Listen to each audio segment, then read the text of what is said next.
My name is Houston. I'm so grateful to get to spend a little time with you tonight. My only regret is that we don't get a chance to see each other proper. Sometimes the blessing and the curse of Zoom, but I'm very grateful to share a little bit about kindness and compassion tonight with this community, a community that I only know sort of vicariously through my respect and love for Tommy and for Kia. Fun fact, the reason I know Tommy is because I met Tommy when I don't know Tommy. I think I was 5 years old. Tommy was dating my aunt, Christina. And so I got to meet Tommy when I was a really little kid, when he was making a film. I remember going to his movie premiere as a little kid, and it was such a big deal. And fast forward many years later, we learned that we lived in proximity with each other in Venice and Los Angeles, and we got together. I don't know, we probably hadn't seen each other in a decade, but we walked back into each other's life like we hadn't skipped a beat. And I'll never forget the day that Tommy gave me his Magic the Gathering card collection. So he's been a longtime friend and mentor. So a real treat to be here with this community that I've heard so much about and only got a chance to glimpse into. Here's what I want to share a little bit about tonight. Before I get into the actual proper sharing, even though I don't get to see your faces, what I've learned about this time working in education, working with educators, working with young people, working with all people presently, the reality and the realization is that social connectedness is more important than ever, because even pre-pandemic, loneliness was an epidemic. We were experiencing loneliness at a greater rate than we ever had before. And what we know about loneliness is that it's worse for your health than smoking a pack of cigarettes a day. You will die younger from loneliness than smoking a pack a day. So it's something we have to do something about. And I think one of the most practical things we can do is, before we ever get into content, I think we have to start with community, start with that connection component. So even though I just get to see names in the chat, let's start with this. First person to type a number will select a box. Let's see what number. 4. Thank you, Claire. Let's go to 4. Now, whatever feeling comes to mind when you look at this image, I want you to write into the chat box, when was the last time you felt this feeling? Or you could even, in the chat box, label this feeling. Choose your own adventure. When was the last time you felt this feeling? Or how would you describe this feeling? Annoyed. Someone said, I just felt this 15 minutes ago. Frustrated and annoyed, suspicion, constipated, my tummy hurt, scared today. All right, this is a prevalent feeling in folks' lives. Good to know. This is a good frame, actually, a good setup for this next activity. This is that leave me alone feeling, confused, are you kidding me, annoyed. And it seems like it's a present feeling in some of our lives. I think I felt this feeling a couple of times today myself. That being said, one of my favorite statements comes from my friend Scarlett Lewis. Scarlett lost her son in the Sandy Hook shooting, and she says that her practice of gratitude is so important to her, because how gratitude works in our brain, not just her brain, but all of our brain, which is to say our thoughts operate linearly. We can only have one thought at a time. And the way she frames it, I think, is lovely. If that's true, it means we can't have a grateful thought and an angry thought at the same time. Can't have a grateful thought and an anxious thought. We can't have a grateful thought and a frustrated thought. The focus on gratitude allows us, even just for that moment, to relieve ourselves of feelings perhaps like this. So that being said, let's give ourselves permission to practice a bit of gratitude. This one's called Gratitude Dots. We'll roll the dice here for a second. As soon as I'm just going to hover my mouse around the screen, and when I see someone say stop in the chat, I will stop, and that'll be our roll. Perfect. We rolled the dice. It came up with 2. In the chat, just write down 2 places or spaces in your life that you're grateful for. You can name a room in your house. You can name a location that you've traveled to that you treasure. You can even name something that you dream about. 2 places that you're grateful for. Home in Laguna Beach. Don says church and home. Natalie says the ocean and my grandparents' house, Barb, my home in Green Lake State Park. That sounds nice. Valerie, my barn and my bed. The bees, the good bees. I love it. Stephanie, my home and the beach. Laura says Vancouver, my husband's arms. That's a nice space. JT says my home in Costa Rica. Marilyn says this planet and a yoga mat. Jody, Israel and bed. Donna says Folsom Lake and Tahoe. Jeanne, the beach, my meditation space. I like this. US Sales says egg chair in Lake Michigan. I can picture that egg chair. Sharon said, didn't give me two spots. She just says Guatemala. I like it. I'm sure there are two places within Guatemala you love. Carol says the home and the farm. You can't have a grateful thought and an angry thought at the same time. It reminds me, even just this moment where we get to connect, even over a virtual medium like this, that it's important. I get to quickly discover the things that we share in common and the things that we have distinct, the places I haven't gone yet and the places that I want to go to.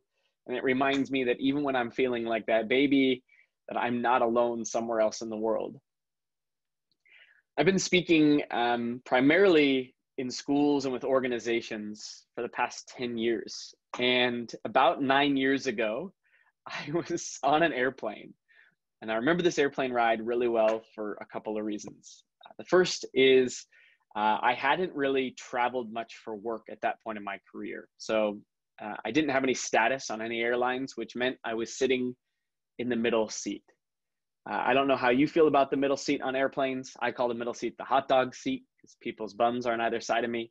And I'm sitting there in the hot dog seat. I'm exhausted. I just want to take a nap. I have lots of work to catch up on. And all of a sudden, this woman shows up, doesn't ask me to stand, but she squeezes past me to have a seat next to the window. And you can tell right away that this woman has more energy than I want her to. She's taking things out of her bag. She's decorating her space. All of these things start to feel like red flags for someone who wants to take a nap. And sure enough, out of the corner of my eye, I keep seeing this woman do one of those things where she's like looking, trying to make eye contact. And I'm like, look ahead, do not engage, do not engage. Suddenly I get a tap on my shoulder. I take out my headphone. I'm like, yeah, you need something? She goes, hi, I'm Helga. I'm like, here we go. And she starts launching into a conversation. She starts asking me all kinds of questions. At some point, she asked me what I did for work. I told her I worked in schools. She goes, Houston, I used to work in a school. In fact, I used to work at a high school. What was your favorite part? What did you love about high school? I was like, probably my senior year. She goes, why? And I'm like, okay, we're going to do this. And so I tell her, I give her a little bit of context. I say, my senior year, and this is true, I grew up in Washington State for the most part. In my senior year of high school, some friends and I, early on in the school year, we started an organization, a club at my school called Random Acts of Kindness, etc. RAKE, we called it Rake for short. We had a big wooden garden rake. That was our weekly mascot, and we got together to talk about kindness. In fact, the real purpose of the club was to discuss kindness so that we could put it into practice. Kind of what it did naturally was it protected time for us on a weekly basis to practice this thing that we said was important. So once a week, that's what we did. And there was only 2 rules. Only 2 rules to the club. The first one, meet someone new. I went to a school of like 1,800 kids, and I realized that even if I met a new kid at my school every day for 4 years, I still wouldn't meet all the people I show up to school with daily. Rule 2, leave this person, whoever the new person is, better than you found them. And that was kind of the weekly talking point. Like, what does it actually mean to leave people better than you found them? And I'm telling Helga this whole story. She looks over, she's crying. She goes, Houston, that is so important. I was like, yeah, no, it was great. We met a lot of cool people. We had a lot of awkward interaction. She goes, no, Houston, you don't understand how important that is to me. I was like, you're probably going to tell me.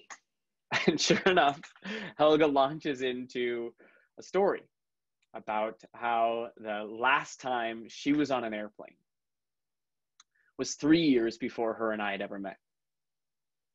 She goes, Houston, the last time I was on an airplane, the only reason I was on a plane was because early in the morning, I'd woken up to a phone call from my dad's doctor. Helga lives in Seattle, Washington, her dad in Phoenix, Arizona. She goes, Houston, I woke up to this phone call from my dad's doctor saying, Helga, I don't know where you're at right now, but the sooner you can get to Arizona, the better. We're taking your dad to the hospital. We're not exactly sure what's going on, but he's not doing real well, and I'm sure he would love to see you. She goes, Houston, I didn't even pack a bag. I sped to the airport. I bought a plane ticket. The soonest flight I could get out on was like 5 hours later. She goes, I had to wait in that airport, stressed out about my dad all day, constantly checking in, trying to get news. I felt like I couldn't get news no matter how hard I tried, till finally I get on that plane. I sit down, I take out my phone to turn it off, to turn it on to airplane mode. And she goes, right as I'm about to turn my phone off, I get another phone call from my dad's doctor explaining that my dad had passed away. Houston, I'm on my way. I'm on my way to go and see him when I learned that I lost him. And then I had to sit next to strangers for 3 hours after getting the worst news of my life. Houston, I think I was in shock. I sat there in silence for 3 hours. I didn't say a word until finally we landed in Arizona. I got off the plane. I walked up to the nearest wall and I just fell down. She goes, you ever gotten news so bad your body stops working right? She goes, I just crumbled. I put my head in my hands and I just wept. Helga has a good sense of humor. She goes, Houston, you want to know why what you're talking about is so important to me? Kindness.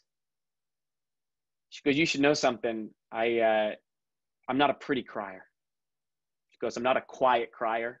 I sound like Chewbacca's choking on something.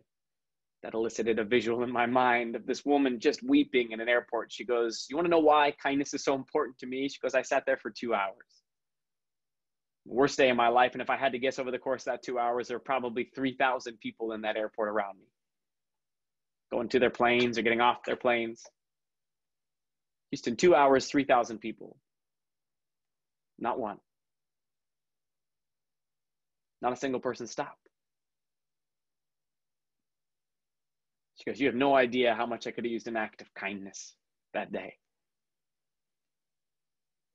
It's weird. 9 years later, especially recently, I think or talk about Helga almost every day. I've never seen her again. We were just airplane friends. I don't know how the story affects you. I don't know how you react to it or respond or what it elicits for you. But for me, the story every time is uncomfortable because it always forces self-confrontation. Would I have stopped? And I feel like it's frustrating to myself because I feel like 9 times out of 10, my personal answer is no. I think what's even more frustrating to me on a cultural level is if you were to ask any of the 3,000 people in that airport that day, do you believe in kindness? My thought is all 3,000 of them would say, of course. So there's a gap. There's a gap between what we say is worthwhile and what we actually do for each other. I feel like collectively as a culture, we have this gap between what we say is good and what we are fundamentally good at. There's this frustrating piece of research that comes out of Harvard's Making Caring Common project. This guy's name is Dr. Richard Weisbord. He asked families, he said, rank for me what is most important to you for your kids, whether they are high performing, happy, or kind. 1, 2, and 3.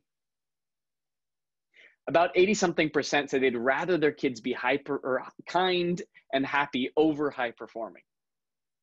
Seems like a good thing, sort of what we want. The most interesting part of the study, of course, is that they asked the kids of those same parents, hey, what do you think your parents want for you? To be high performing, happy, or kind? And the data was the exact opposite. Harvard labeled it the rhetoric reality gap. The gap between what we say is worthwhile and what we actually make worthwhile with our time and our energy and our priorities and our resources. I think something that I believe to be fundamentally true is that kindness is more important than it's ever been. But I think the kind of kindness that is critical right now is different than the sort of kindness that I think the world typically thinks of. I think that kindness is actually a lot harder than it seems. And I think in response to a lot of the frustrations in the world, I think we are talking about kindness perhaps more than ever. In response to cruelty in the world, I think we are thinking about compassion more than ever before. But I think the way in which we talk about kindness is just as important, if not more so, than the frequency with which we talk about it. I don't know what your world is or where you work or how you think about kindness, what you're exposed to. For me, it's education. I've had a chance to speak in 600 schools all over North America, and one of the most commonly seen posters looks a lot like this. Throw kindness around like confetti. I want to gently tear this poster off the wall because I know it is well-intentioned, but I actually think it does more harm than good. And it's the spirit of a lot of the ways in which we talk about kindness. So often we lament or are frustrated with our culture to say, why don't we just practice kindness more? It is free.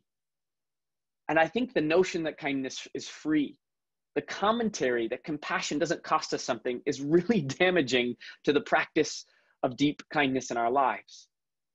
Because we have this weird relationship with free things that if we think about something as free internally, we don't give it the proper allocation of resources in our life. We don't assign it value and prioritize it in our day-to-day actions as such. Kindness is not free. Kindness costs us something, or at least the kind that moves the cultural needle forward. It costs us convenience. It costs us comfort. It costs us our willingness to engage empathetically. It costs us time to listen effectively. Sometimes costs us effort or energy that we don't particularly feel like we have in that moment. I believe that we need to talk about kindness differently. What if the way that we spoke about kindness actually honored how hard it was? What if the poster that our kids grew up with in school sounded more like this? Throw kindness around like it's the most important and meaningful resource that we have. I think to myself personally, what would have prevented me from stopping to help Helga that day? As someone that cares deeply about kindness, as someone that talks about kindness for my life, what would prevent me from stopping in that moment? I realized that perhaps it's not so much a question about the inherent value or worth of kindness. I think I've never met a person that when I say, like, what do you think about kindness? Like, it's all right. It's one of those things that we universally agree is a worthwhile pursuit. So maybe the more effective question isn't whether or not kindness is good or bad or worthwhile. Maybe the better question is what gets in the way? What prevents me from the kind of kindness or compassionate life that I claim to want to live in? The answer for myself, in my own self-confrontation, in my own self-reflection, comes down to three main categories. The first one is incompetence, which is to say, if I don't know how to do a certain thing well, then sometimes I avoid that thing. If I don't have all the tools in the toolbox necessary to tackle a project, I might not start that project or get to that project altogether. The gym is a good example for me. I live in Venice, California, near Gold's Gym. It's a mecca of bodybuilding. There's over 100 machines in that gym, most of which I have no idea what they do or how they operate. And so when I walk into that gym, I quickly feel overwhelmed. And when I feel overwhelmed and incompetent, I default to the things that I know how to do. Just like a pull-up bar, maybe a bench press, the occasional sit-up, and the rowing machine. I know how to do that. That's fun. But in the same spirit of the gym, I think kindness has a lot of skills that live beneath it. And if I don't feel capable or competent at being empathetic, at regulating my emotions, at forgiving this person or this category of people, then sometimes I'll skip that act of kindness altogether. The second one for me is insecurity. If I'm afraid of a thing, consciously or unconsciously, sometimes I avoid that thing. Simple example for me, my parents showed me The Lord of the Rings way too early in my life. They showed me the animated version with Gollum, Smeagol. That character was like super creepy. To this day, if I'm alone in a house and I'm the last person at the bottom of the stairs to flip the light switch off, I will sprint up the stairs because I picture Gollum coming around the corner. I'm a stair runner even at age 31, and I have a feeling I'm not the only one who some of those things that have haunted us have carried with us. I think there are a lot more insidious fears that live in our life that aren't the monsters, scary things in the dark. I think the insecurities or the lies that we tell ourselves have a huge bearing on how we show up in compassion towards ourselves and with others. The last one for me is inconvenience. To put it simply, sometimes I just don't feel like it. Or to put it a little bit differently, I think I have a lot of feelings on any given day that when I really consider them, actually don't lend themselves to the practice of kindness. And when I feel overwhelmed or stressed or anxious or busy or frustrated, then kindness, I think, actually gets harder. Let's make it practical if you're into that kind of thing. Let's take incompetence and think to ourselves, what are some of the things that we could collectively improve on for ourselves? What are the things that we could teach the next generation to allow kindness to exist because we've given them the tools to create them, the tools for our own life to better show up in things like compassion? I think there's lots of things. Perhaps it's the skill of kind communication. Maybe it's the skill of vulnerability and knowing when to share or what to share and how to share to invite other people in. Perhaps even vulnerability is the reframing that sometimes it is just vulnerable to care in the first place, to show up and stand for what you care about or believe in, or to stand up for those who have less access or less privilege than you, is the disposition of the courageous. It's a skill that can be cultivated by chipping away at those small moments to build up to the big ones. For the time we have today, let's talk about empathy. As I look into the current reality of the world, I feel like empathy is perhaps the most desperately needed skill set that we could possibly access in our present reality. And what's frustrating about empathy is that most people misunderstand what it is actually made up of. In fact, Dr. Jamil Zaki out of Stanford, he wrote this amazing book called The War for Kindness, and he says, empathy actually is not a skill unto itself. Empathy is an umbrella term. It's a bucket that carries a lot of skills underneath it. And if we don't think about what these different things are, then sometimes empathy can't or won't lead to any sort of distinct or meaningful action. He says empathy really boils down to three main things: sharing, thinking, and caring. The first one is what we most traditionally think about, I think, when we think about empathy, which is experience sharing. When we see someone else have a strong emotion, it can sometimes cause us to feel the same way. That sensation when we smile at babies and they want to smile back. When we see someone in pain, our body almost responds as if we're in a similar affective state. To prove the point, wherever you're at right now, perhaps this elicits a certain feeling. In fact, in the chat, if you're following along, just drop the feeling that it elicits for you. For me, devastation, grief, despair, hopelessness, sadness, craving of a hug or a touch, heartache, sorrow, pain, deep sadness, overwhelm. Let's see if as quickly as this, we can turn those emotions or how you respond. We go from grief or sadness to, what do you see here? Joy, love, connection, supported, delight, good words, tenderness, happy. Ooh, tenderness, I like that, Susan. Smile, hugs, wonder, pure joy, belonging, appreciation, total acceptance, unconditional love. Our bodies and our brains really naturally respond to seeing other people experience strong emotions. In fact, most of us come wired very early on with this ability. Now, can we fine-tune this ability? Of course we can. In fact, a strategy I would offer, because I believe in low burden practical things that have a high impact on your life, is what we call the temperature check. Establish a small group of people that are important to you. Perhaps it's even just one person. In fact, to give you an example, I have a student who is in his senior year. He saw me speak a year ago yesterday, and we made an agreement at the end of my talk, because he was going through a hard time, that every day we would simply check in with a scale of 1 to 5. 1 on the low end, 5 on the high. Now, some days that's our only exchange and it takes 10 seconds or less. But if I see that my friend Luke is at a 1 or a 2, I might check in to say, what's going on? Can I support? Right? It's a low burden access into someone's affective state that allows me an inroad for care. Luke might also check in at a 5, in which case I might say, what's going on? Something to celebrate? How is there schoolwork? Did you get an assignment back? Did the soccer game go well? He's been playing golf recently with his buddies because that's a physically distanced thing he can do. And he's making like 25-cent bets on each hole. So I might be like, did you win the pot for your golf game?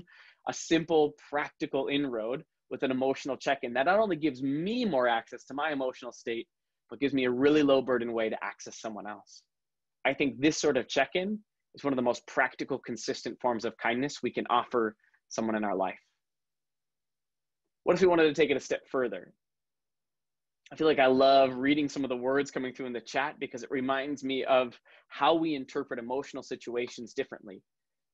In fact, I think this group, of course, has a slightly greater dexterity with words and an emotional vocabulary.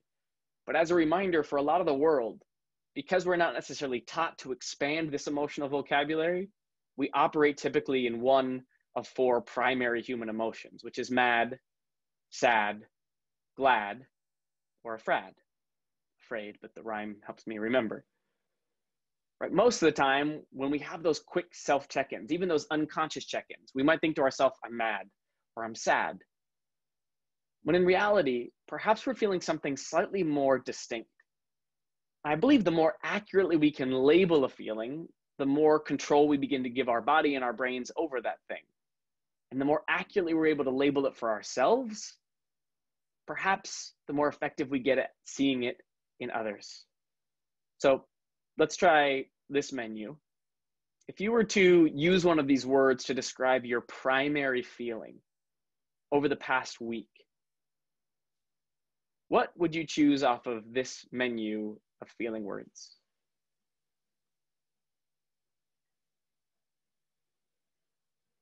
Lonely, anxious, hopeful, disappointed, inspired, enthusiastic, irritated, overwhelmed, disheartened, proud, hopeful, playful, irritated, insecure, proud, disheartened, ashamed, content, hopeful, optimistic, discouraged. Someone's like, I need a whole different list. Fair enough. This is not everything. This is just an option to choose from.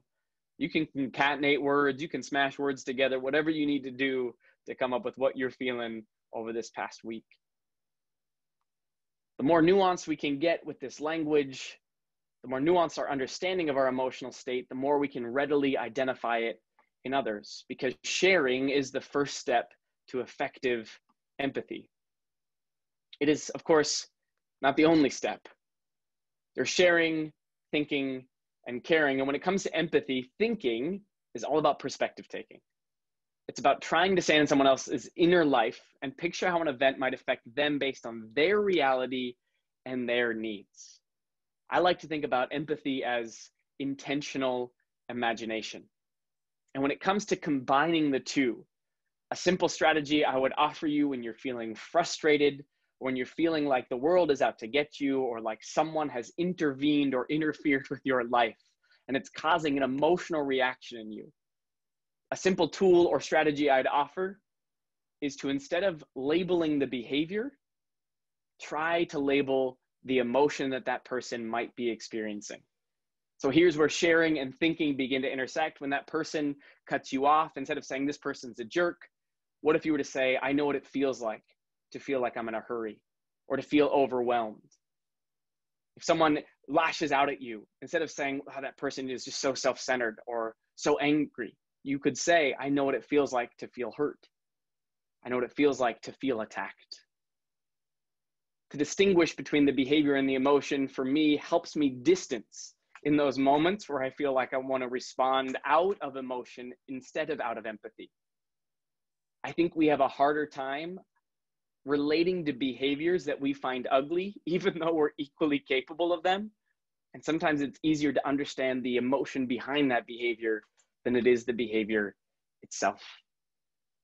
Which leads to the final step, which is, of course, translating these things into practical action.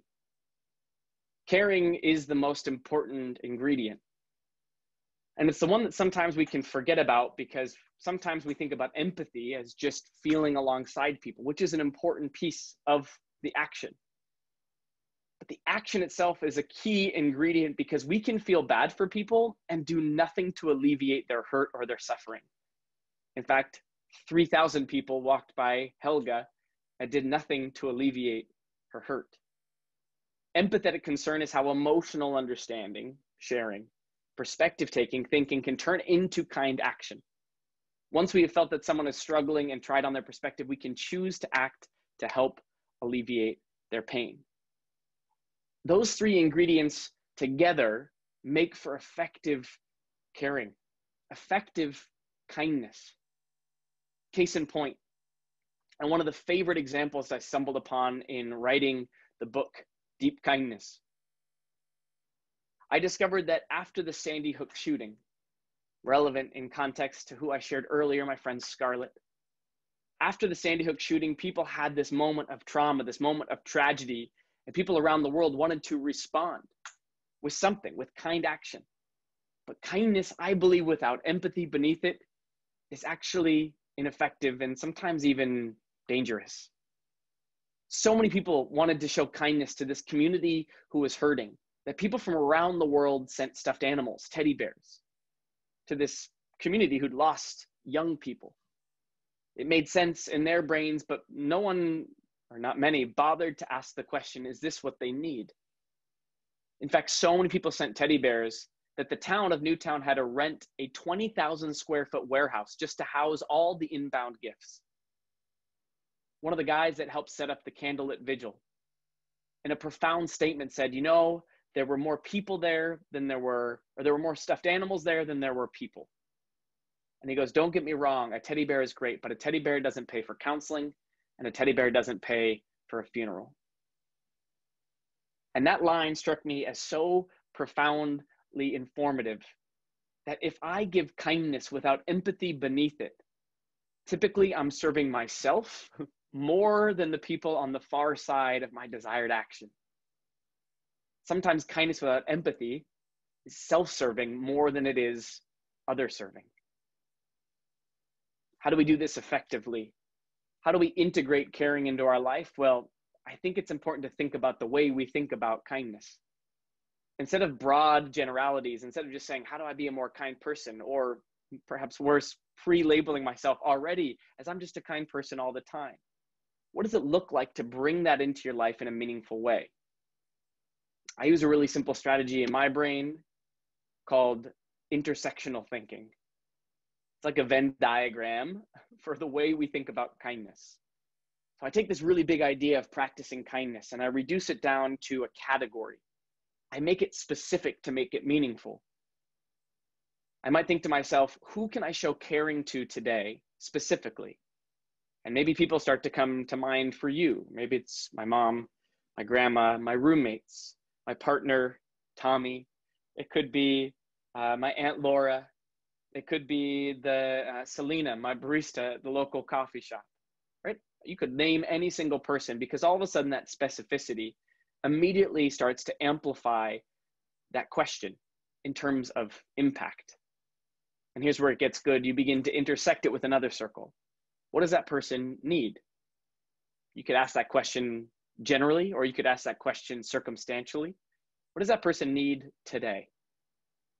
And what if on a daily basis, I made it my practice to identify one person in my life and one need to see if I could meet that need? If I wanted to get really fancy, I could even add a time constraint. What is something I could do to meet that person's need in 10 minutes or less? If I feel like I have a lot going on, maybe that is my daily kindness practice. To give a practical example, my roommate Esteban and his fiance Jackie are launching a new thing. And they have a new website and they need people to come and support it. In fact, they need some people to leave some reviews on a particular product that they're launching. I know that's a need in their life. And so what if my practice today was to recruit 3 people, because I know how painful that is for any time you launch a new thing. I'll leave a review, and I will personally make sure I get 3 other people to do it as well. Could be something totally distinct. My grandma, this is true, recently lost her cat that she's had for like 15 years, one of her favorite friends since she lives alone. And now I know she's feeling lonely, which means her need is rooted in connection. I just sent her a video the other day, catching up with her, but what I want to do now is I want to send her a formal invitation, like a nice email or even like a card, like a nice RSVP kind of card, like save the date for a time to catch up with her. Like we'll set aside an hour and we'll get a chance to sit and have coffee together over Zoom. Intersectional thinking allows me to take this abstract idea of caring and use empathy, like affective, cognitive empathy, to inform the action of caring and build it into a daily practice in my life. Of course, incompetence isn't the only thing that prevents me from a more kind life. In fact, if I were to go back, all the way here, the next category I would talk about of what gets in the way, at least personally for me, would be insecurity. I like to think about insecurity as lies that I tell myself, lies that I've told myself for long enough that I eventually start to believe that they're true. I think there's all kinds of lies that were offered. And I think we take for granted how much data has increased in our life, even over the past 10, 20 years. The number of images we see, the number of words we read, the number of ads we're exposed to, culture is giving us constant messaging. And our brain is not capable of sifting through the data fast enough to determine what is good for me and what is not. What is true? What is worthwhile? What should I hang on to? And so without careful attention, without constant reflection, it's easy to allow lies into our life that tell us that we're not good enough for this thing, or we're not worthy enough to do this thing, or that we're not talented enough to suit this person's need, or that if we do this, then we'll fail and that'll be a disaster. Or if I show up in this way, it's going to be embarrassing. And if it's embarrassing, it's shameful. And if it's shameful, then I can't engage with it. There's all sorts of lies that I tell myself and have told myself for a long time. And I think sometimes it's easy to forget how often those lies prevent us from the exercise of love. Practical example for me, a story of my papa. His name is Frank. My grandpa, a little over a year and a half ago, was diagnosed with stage 4 pancreatic cancer. I got a chance to see him a few times after his diagnosis, but I had the distinct experience that perhaps you've had as well, of going to visit my grandpa and in a final interaction, knowing it was the last time we'd see each other. I had a flight later that day. My grandpa lives across the country from where I live. And I knew that at the stage he was in cancer, that I wasn't going to get a chance to see him again. And I walked into his bedroom knowing it was our last interaction. And as such, I felt like there was this pressure, perhaps an unreasonable pressure, but a pressure nonetheless, to make this conversation perfect. As someone that has spent the past decade thinking and talking about kindness, I have this added pressure on myself that I have to say the right thing in moments of consequence, that I should be the person who knows exactly how to deliver this moment of compassion towards my grandpa, to let him know all the things that I care about him and respect about him.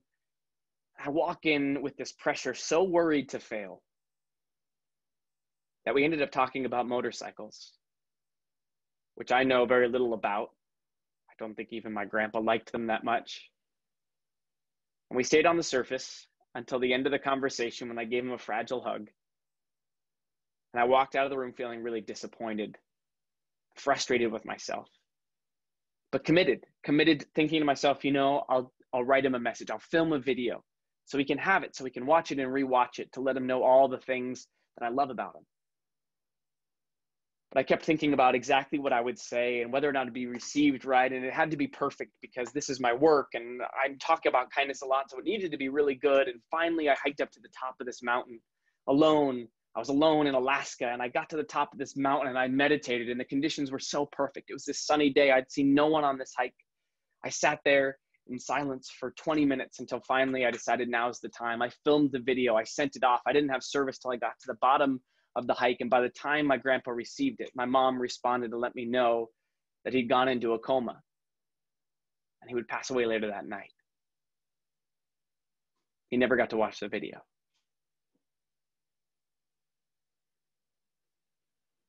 I say all that to say this. I think so often we frame fear around productivity, that fear of failure, of starting your next thing, that fear of rejection. You just got to put yourself out there. And I think sometimes we fail to acknowledge the role it plays in compassion. What if I'm scared that I won't know the right thing to say to Helga?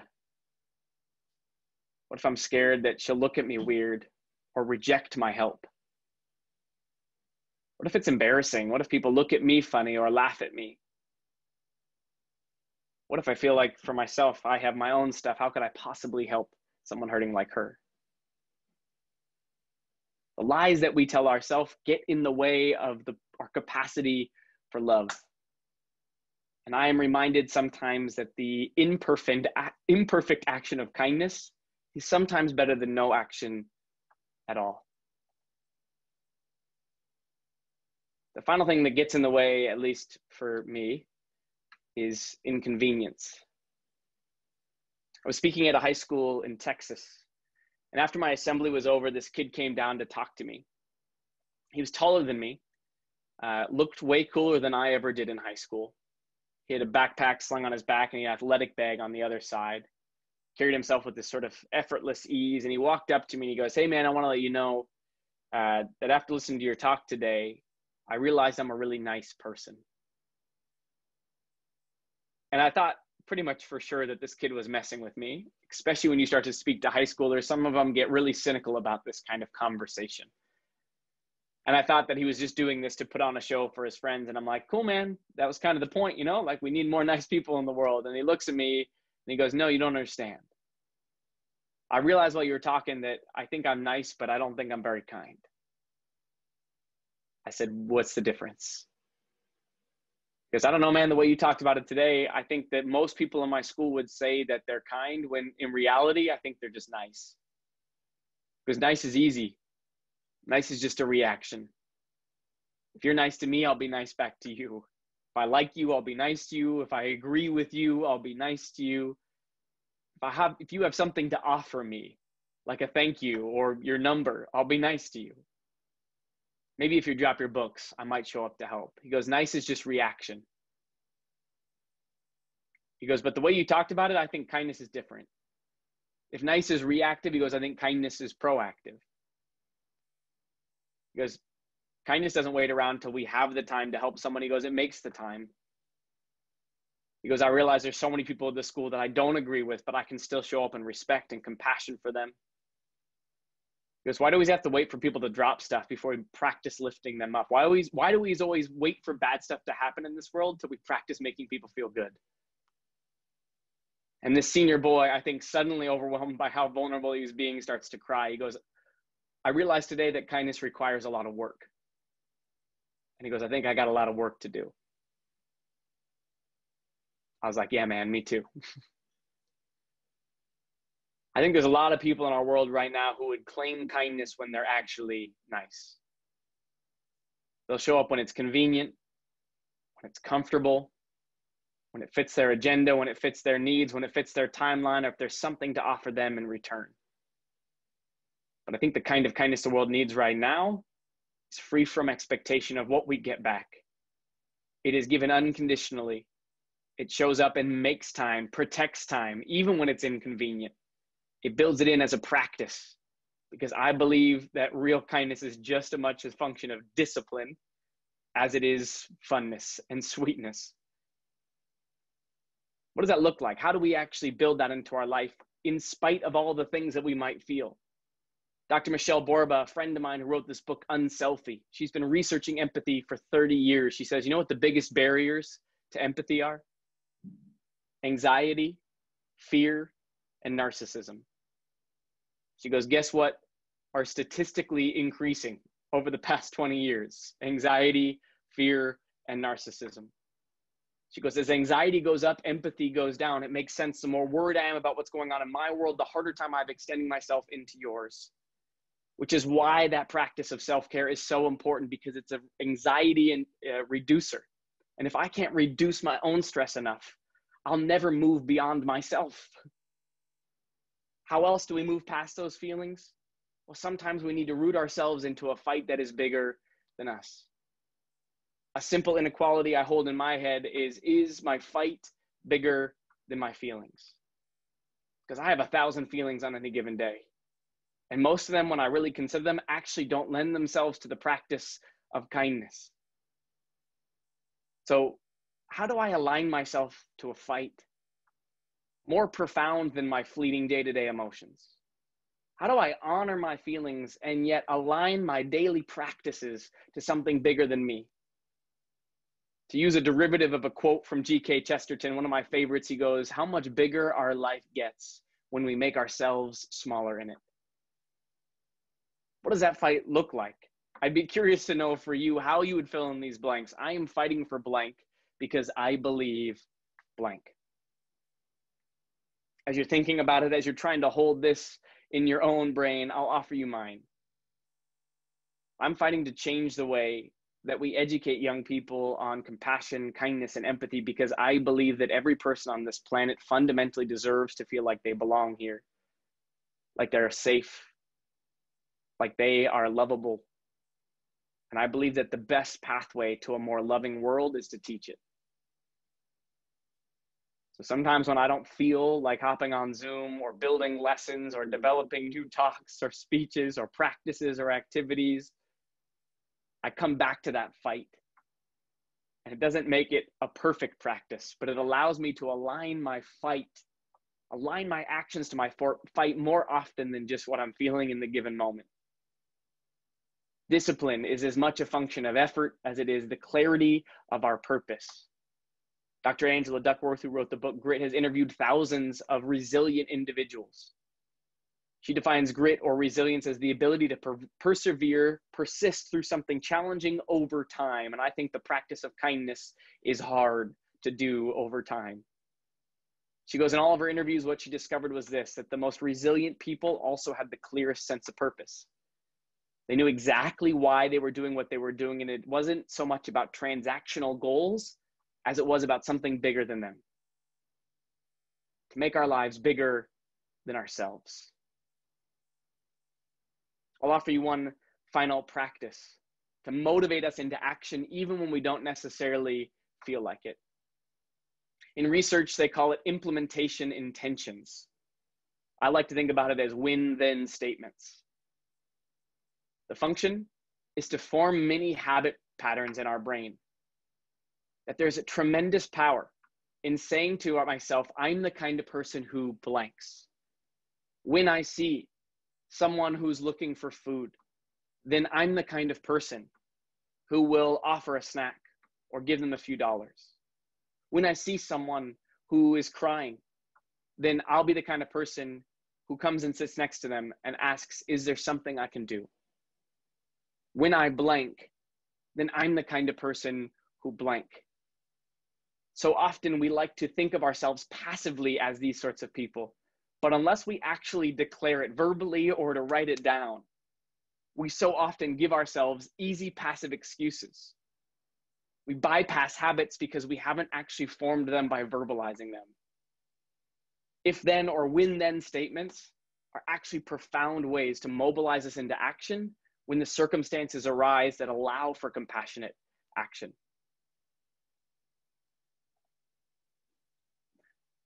I'll end with this, a little practice to put you into action. Let's go with, someone said 2. Oh, this is a favorite. This is a favorite. This is designed to send to one of your best friends. Remember that specific person in need? Here's one of my favorites. You're going to take a few pictures with some of your less flattering face angles, right? Maybe it's this one right here. There's this one right here.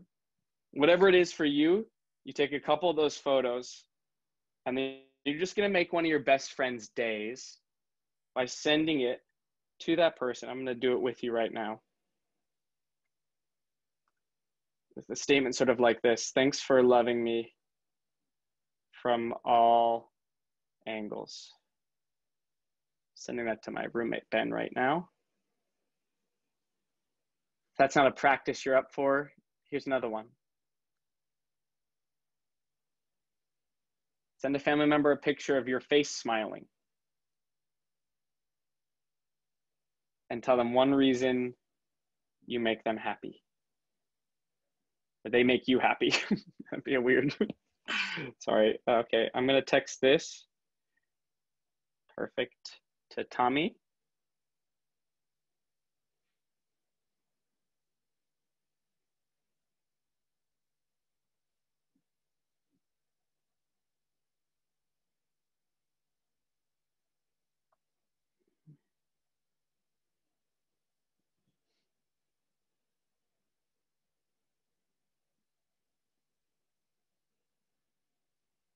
Tommy, I hope you just get this one. Perfect. Okay. Sometimes it doesn't take much.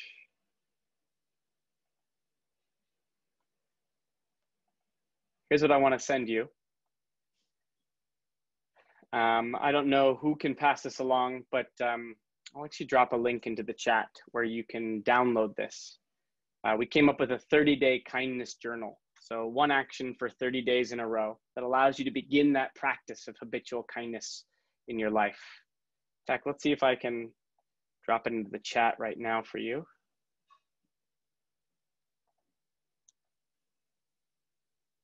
Give me just 1 second. Here it is. I'm gonna drop this into, oh, there we go. Perfect.